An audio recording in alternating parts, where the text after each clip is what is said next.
Question number 4 पर आते हैं। ये 5005 है, तो ये तो 5 सही लगेगा एक बार में, 0 के 0 ऐसी 5। अब ध्यान देना ये है, अब तो ये 2 से तो लगेगा नहीं, 3 से नहीं लगेगा। तो ऐसी संख्या जो होती है जो लगभग अभाज्य संख्या से लगती है, जिससे अभाज्य संख्या हमारी क्या होती है, वैसी संख्या जो एक के छोड़ के स्वयं से कटे, मतलब एक वही संख्या क्या कहलाती है, अभाज्य संख्या। जैसे पहली अभाज्य संख्या हमारी कौन होती है, 2, और 2 एक कहलाती है समअभाज्य संख्या भी, क्योंकि 2 जो है किसी और से नहीं कटती है। 3 भी अभाज्य संख्या है, सिर्फ एक से कटती है, लेकिन एक के छोड़ के कहता है। 5, 7, तो 5 से तो हम लगा लीजिए, तो 7 से लगाते हैं, यानी 7 से लगाते हैं, तो 7 का 7 एक बार में होगा, यहाँ 3 बचेगा, 3 और 1 0, तो 30 होगी, तो 7 चौक 28, फिर यहाँ 2 और 1 7 या 21 कट गया। अब ये जो 143 है, अब आप फिर से ट्राई कर सकते हैं। 2 से तो नहीं लगेगा, 3 से भी नहीं लगेगा, 3 चौक 12 हो जाएगा, 2 3 है, 3 7 21 नहीं लगेगा, 5 से भी नहीं लगेगा, 7 से लगाते हैं, 7 नहीं 14, 7 से भी नहीं लगेगा। अब अगला अभाज्य संख्या क्या, 11, शायद 11 से लगे, 11 एक बार में, और ये 3, 11 तिया 33 लग गया। अब तो नहीं कटेगा 13, तो इसको हम 5005 को हम क्या लिख सकते हैं, 5 गुने 7 गुने 11 गुने 13, क्योंकि इसमें तो डबल को है नहीं। अब हम आते हैं इस क्वेश्चन में, क्वेश्चन नंबर 2 में इसी तरह से पहला बनाइए। इसमें पूछ रहा है 23750 में 5 का अधिकतम घात क्या है। देखिए इस क्वेश्चन में क्या पूछ रहा है कि 5 का अधिकतम घात क्या है,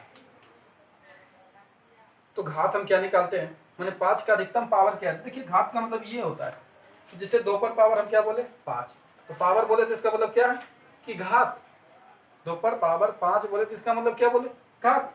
यानी अगर इसमें पूछता कि 2 का अधिकतम घात क्या है तो क्या बोलते 5, इसमें पूछता 3 का अधिकतम घात क्या है तो 3, 5 का अधिकतम घात क्या है तो कुछ नहीं तो क्या एक तो है। तो ठीक इसी में भी इसमें 5 का अधिकतम घात क्या है, तो पहले अभाज्य गुणनखंड तो कर लीजिए, तो 2 से 2, फिर एक बार में 2 8 16 यहाँ हो जाएगा, एक बचा 5 2 7 14 2 5 10।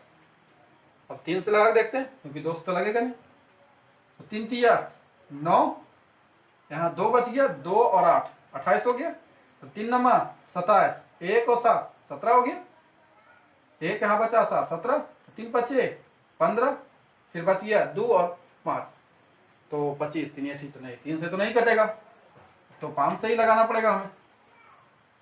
तो 5 दूनी 10, 1 और 8 18 हो गया, तो 5 किया 15, यहाँ 3 और 7 तो 5 7 35 और 5 बचे 25, फिर 5 से लगेगा, 5 चौक 20, यहाँ कितना बचा 3, 3 और 7 37, तो 5 7 35, 2 और 5 5 बचे 25, फिर 5 से लगाते 5 नमा 45 और 5 बचे 25, फिर 5 से लगेगा 19 बचे 95, यानी 23705 को अभाज्य गुणनखंड के रूप में लिखते हैं तो 2 आ गया और 5 कितने बार 1 2 3 1 4 बार और गुना 19। तो क्वेश्चन हमारा क्या पूछ रहा है कि 5 का अधिकतम घात, 5 का अधिकतम घात, 5 का अधिकतम घात हमारा क्या है 4, यही हमारा आंसर होगी। तो देखिए क्वेश्चन नंबर 4 आते हैं, 3 आप लोग बनाइएगा, नहीं बनेगा तो बताए कमेंट में डालिएगा। कहता है क्वेश्चन नंबर 4, यदि इतना को 6370 को 2 पर पावर या 5 पर पावर या 7 के इतना है तो यम एन के, यानी ये 2 का पावर क्या आएगा, 3 5 पर पावर क्या आएगा, जो पावर कुल का आएगा, कुल के पावर को जोड़ के मान आपका क्या आता है, ये आपसे पूछ रहा है। तो हम वही करेंगे 637 यानी 6370 को अभाज्य गुणनखंड तोड़, इसमें तो दिया हुआ है कि 2 से लगेगा, 5 से 7 से 13 से, तो क्लियर है। तो पहले 2 से लगा देते हैं, 2 तिया 6, 2 का 2 एक बार, 2 8 16 2 5 10, अब तो 2 से नहीं लगेगा, 3 से तो जिक्र ही है इसमें नहीं है, इसका मतलब 5 से ही लगेगा, तो 5 6 30, यहाँ 1 और 8 5 तिया 15, 5 7 35, अब कितना से लगाते हैं 7 से, 7 नमा 63, 7 का 7, फिर 7 से लगाते 7 फिर 7 51 हो गया। तो हमारा 6370 को अभाज्य गुणनखंड के रूप में लिखेंगे तो 2 5 7 पर पावर 2 और 13, इस पर पावर कुछ नहीं तो क्या 1 हुआ, ये भी 1 हुआ, ये 1। तो यानी यम बराबर यहाँ पर क्या हुआ, यहाँ जो मान पूछ रहा है यम एन के प्लस पी का मान, तो यम के जगह क्या है 2 पर पावर क्या है 1, यानी 1 यन के रूप में भी क्या होगा 1 और के रूप में यहाँ क्या है 2 और फिर पी के रूप में क्या है 1, यानी 1 1 2 2 2 4 1 5। यही हमारा हो गया यम एन के प्लस पी का। नेक्स्ट क्वेश्चन आते हैं, क्वेश्चन नंबर 5, ध्यान दीजिएगा, ऑब्जेक्टिव टाइप पे समझने लायक क्वेश्चन कि निम्नलिखित में कौन सा युग्म सह है, बोला ये नीचे वाला जो युग्म दिया कौन सा युग्म माने जोड़ा, कौन सा युग्म माने होता है जोड़ा और सह माने होता है साथ अभाज्य, यानी कौन सा युग्म जो है साथ में अभाज्य है, साथ में अभाज्य है। तो अभाज्य का मतलब तो बताएं कि वैसी संख्या जिसका सिर्फ गुणनखंड अभाज्य गुणनखंड, यानी अभाज्य संख्या वैसी संख्या को हम कहते हैं जिसमें वह एक को छोड़कर स्वयं अपने आप से कटे। तो इसमें बोला साथ में अभाज्य, यानी इसमें जिसका HCF यानी जिसका मासा 1 आता है उस साथ में अभाज्य होगा, क्योंकि यहाँ साथ में अभाज्य की बात बोल रही है। तो जैसे 32 और 62, तो 32 को हम करते हैं अगर अभाज्य गुणनखंड को पहले को तोड़ते हैं तो ये 16 दूनी 32, 8 दूनी 16, 2 चौक 8 और 2 दूनी 4। इसी प्रकार 62 को अगर हम तोड़ते हैं तो 31 दूनी यहाँ 62 ले, तो ये अभाज्य नहीं है, ये साथ में अभाज्य नहीं है, क्योंकि इसका HCF कितना है, इसका मासा 2 आ रहा है, जबकि अभाज्य होने के लिए HCF क्या होना चाहिए, मासा क्या होना चाहिए 1 होना चाहिए। को 2 में आते हैं 18, जब 18 करते हैं ये 2 से करते हैं 2 नमा 18 और 3 तिया 9, 25 को करते हैं तो 5 5 25।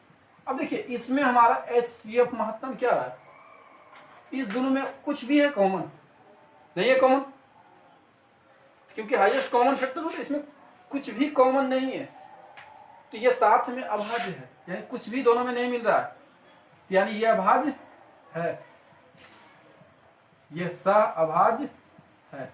ठीक इसी प्रकार 31 और 93 में भी है, क्योंकि 31 से 31 रह जाएगा, लेकिन 93 में आप करिएगा तो 31 गुना 3 होता है, तो दोनों में फिर कॉमन क्या हो जाएगा 31। तो इस कारण से अभाज्य वैसे ही संख्या को कहेंगे जिसमें दोनों HCF 1 आना चाहिए, अगर 1 के अलावा कुछ और आता है तो वह अभाज्य संख्या नहीं होगा। तो देखिए हमारा A का जो मान होगा ये गुना करते 12 दूनी 24, ये 7 दूनी यानी 2520, यानी 2520 हमारा शुरू में संख्या था, यानी A बराबर 2520। आप 2520 को आप इस रूप में भी आप डिवाइड कर सकते हैं, शुरू में कितना डिवाइड 2, 12 दूनी 24, ये 2 छोक 12, देखिए फिर से 1260 आ गया।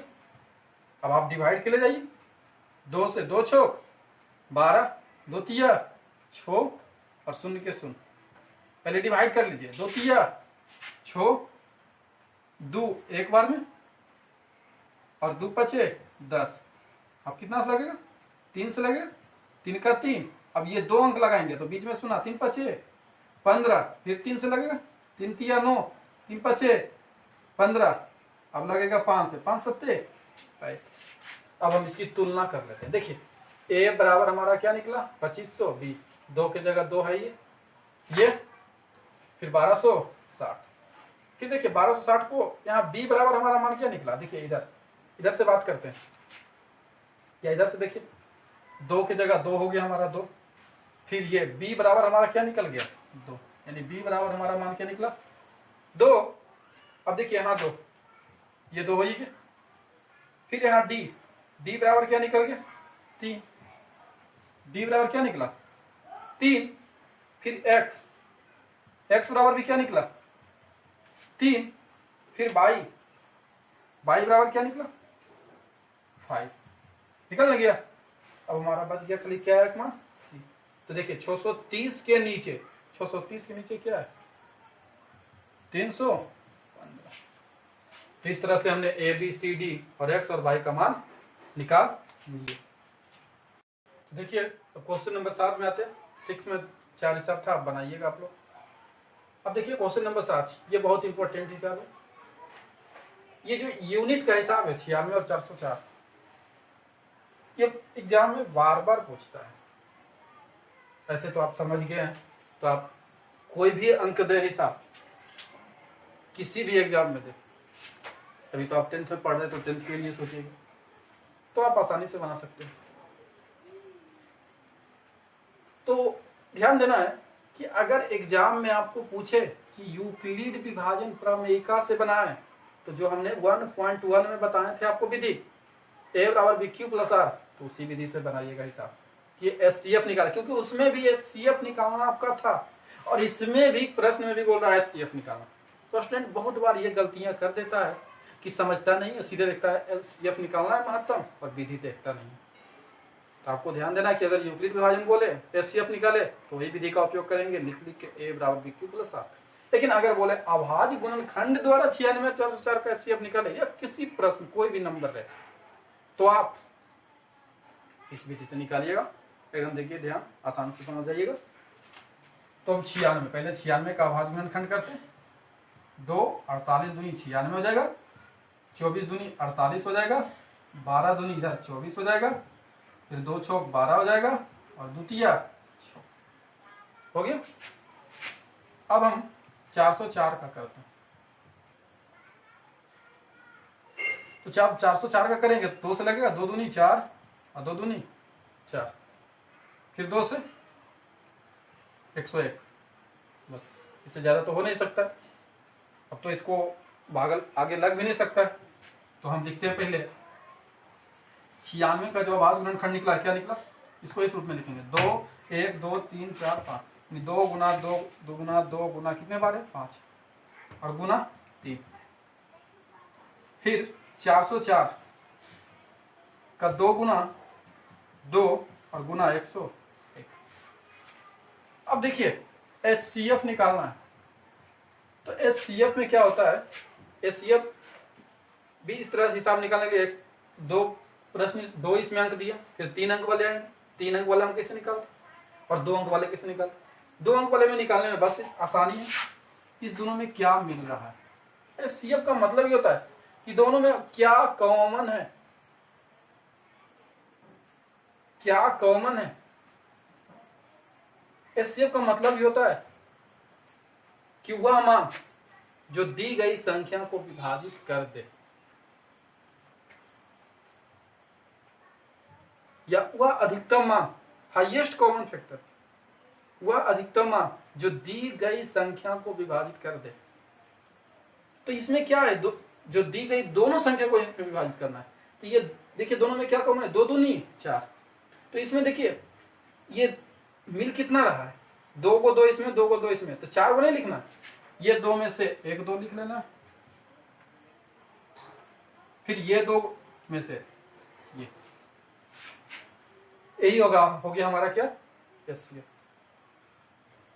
एचसीएफ हमारा क्या निकल गया 4। यानी ये जो 4 संख्या है 96 को भी काट देगा और 404 को भी काट देगा, लेकिन 4 इस दोनों में 4 से जो वही बोल रहा हाईएस्ट। देखिए एचसीएफ हमारा क्या हो गया, 2 दूनी 4 हो गया। अब हम एलसीएम की बात करते हैं। तो एलसीएम में क्या करते हैं, 2 अंक वाले में हमने कितने मान लिखे,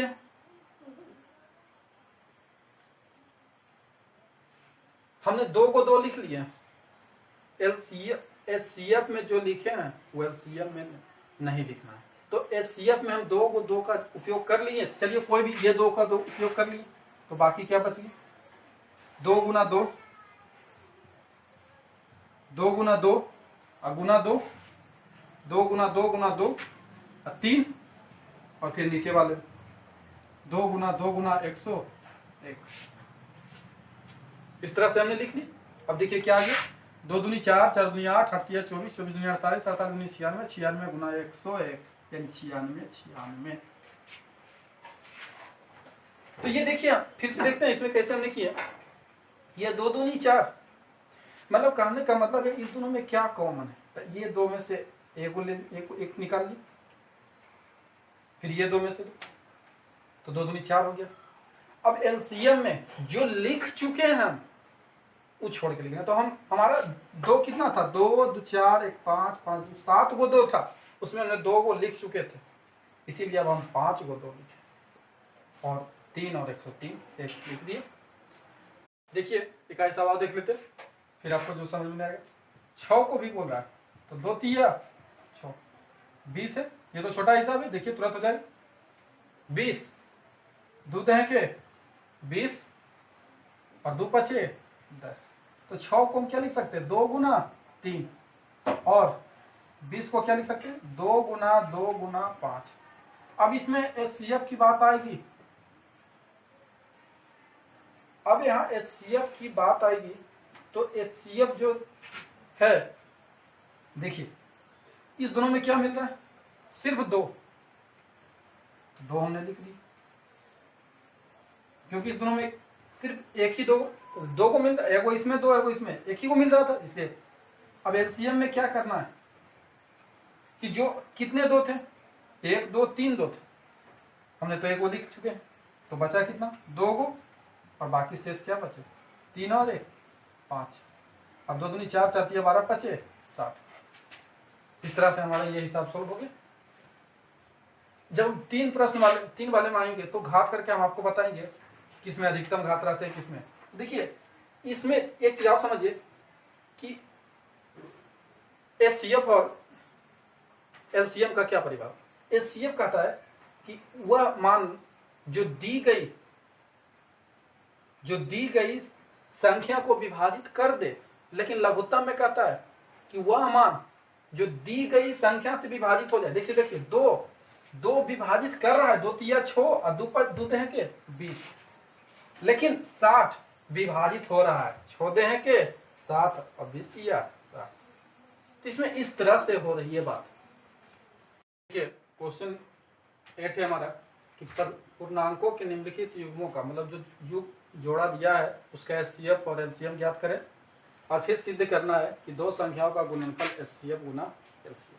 मतलब इसमें तो पहले बोला एचसीएफ और एलसीएम निकाले, फिर सिद्ध करके दिखाएं कि 2 संख्या का गुणनफल करते हैं और जो एचसीएफ और एलसीएम करते हैं दोनों का मान आपस में बराबर होता है। तो चलिए हम देखते हैं। तो पहले हम वही करेंगे, 96 का आभाज्य गुणनखंड तोड़ेंगे। जब 96 का आभाज्य गुणनखंड तोड़ेंगे तो यहाँ क्या होगा 48 दूनी 96, 24 दूनी 48, 12 दूनी 24, 2 6 12 और 2 तिया 6। फिर 404 को तोड़ेंगे तो 2 दूनी 4, 2 दूनी 4, फिर 2 से 101। ये हो गया हमारा। तो इसमें हमारा 96 का क्या आ गया 2 गुना 2 गुना 2 3, 1 2 3 4 5, 3 4 1 5, इसमें गुना 3, इसमें क्या आ गया 2 गुना 101। अब देखिए एचसीएफ में आप ऐसे भी लिख सकते हैं कि एचसीएफ में ये दोनों में क्या मिल रहा है, तो 2 दूनी 4, मतलब 2 को 2 था तो 1 2, ये 2 2 अभी पिछले हिसाब में हम बता चुके।